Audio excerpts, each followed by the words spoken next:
Anfang zu starten bin. Mein Name ist Ben Neumann, ich bin 17 Jahre alt, blind und Surfer. Ich bin der Fabi, habe bei dem Film explizit die Kameraführung gemacht. Wir haben den Film No Limits dabei.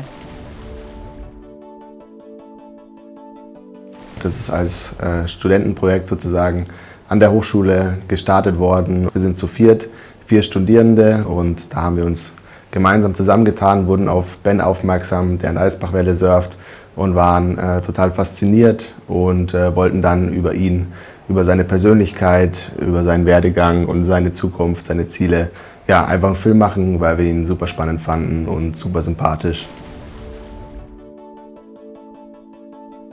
Ich war schon immer ein eher wasseraffiner Mensch und war nie wirklich rauszukriegen aus dem Wasser. Und nach meiner Erblindung war der einzige Weg, der uns sinnvoll erschien, quasi die Flucht nach vorne bzw. der Weg nach vorne. Und damit habe ich schon immer relativ viele Sportarten gemacht. Irgendwann ist dann eben auch das Surfen dazugekommen, eigentlich über ein Geburtstagsgeschenk. Meine Eltern haben mir nämlich einen Gutschein in einer Indoorwelle in München geschenkt. Und das hat gleich sehr, sehr viel Spaß gemacht, beziehungsweise auch recht gut funktioniert. Und so sind wir dran geblieben und dann auch früher oder später am Eisbach gelandet. Da kommt man ja als Surfer in München gar nicht drum rum sozusagen.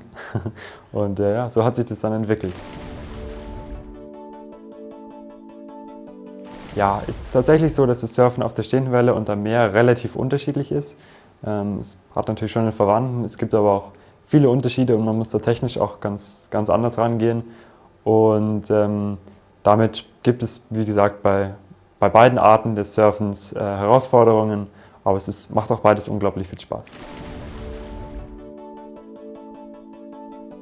Grob zusammengefasst habe ich zweimal schon an der Weltmeisterschaft teilnehmen dürfen und da Deutschland vertreten dürfen, und es lief auch ganz gut. Es ist einmal eine Bronzemedaille und einmal ein 4. Platz geworden, und damit bin ich einerseits wahnsinnig stolz und froh, andererseits tatsächlich aber auch ein bisschen demütig, dass ich da so eine große Gelegenheit und solche großen Events schon mitmachen durfte und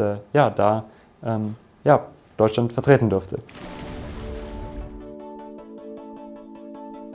Also bei uns im Team, da surft der Kili, das ist der einzige von uns 4, der tatsächlich surft.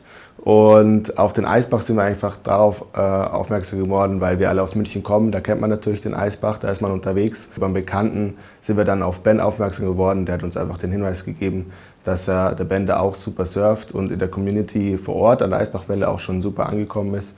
Und so kam dann der Kontakt zu Ben.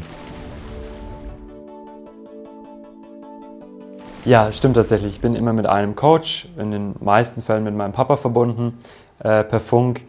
Und die Idee kam tatsächlich so ein bisschen vom Skifahren im Endeffekt.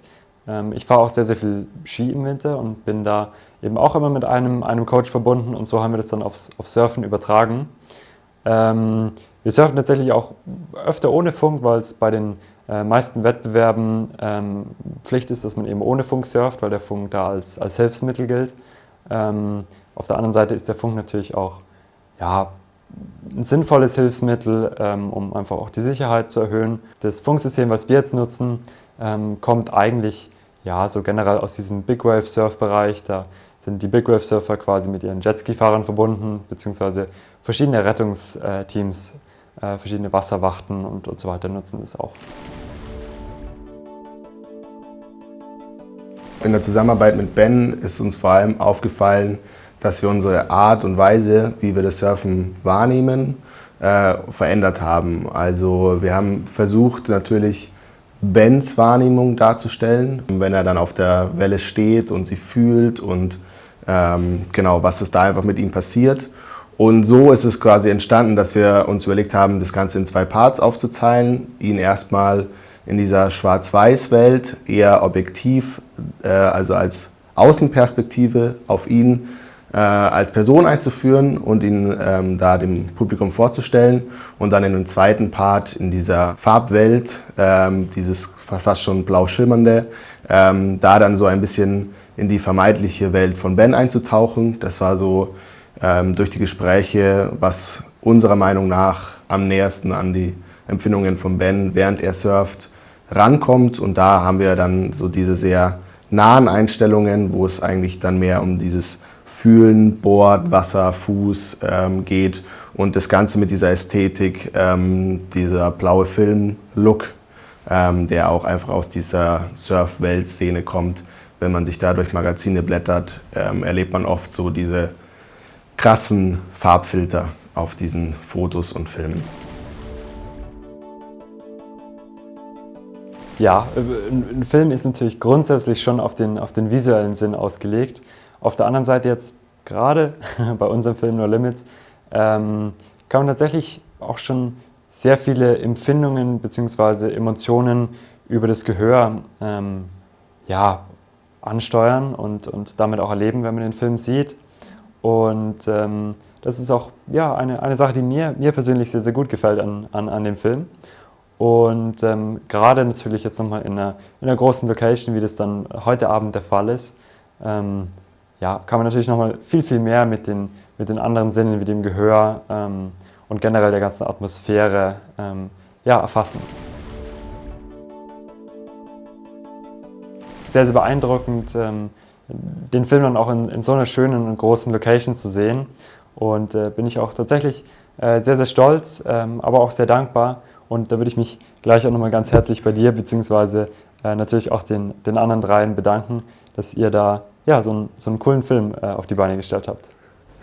Ja, das freut uns und ich glaube, das Dank ist ganz unsererseits, dass du da einfach bereit warst, uns Einblick zu gewähren in deine Welt des Surfens, jetzt hier vor Ort das große Screening miterleben zu dürfen, hier anzureisen, ein paar Tage Hamburg mitzunehmen, das Team kennenzulernen und diese große Halle, diese super Atmosphäre. Wir sind gespannt und freuen uns einfach auf den Film.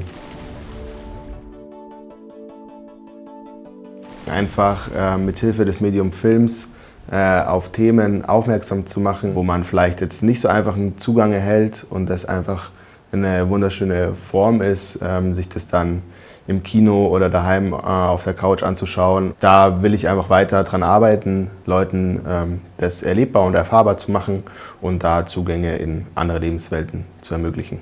Natürlich gar nicht so eine einfache Frage, aber vielleicht ist hier an der Stelle auch mein Motto so ein bisschen passend.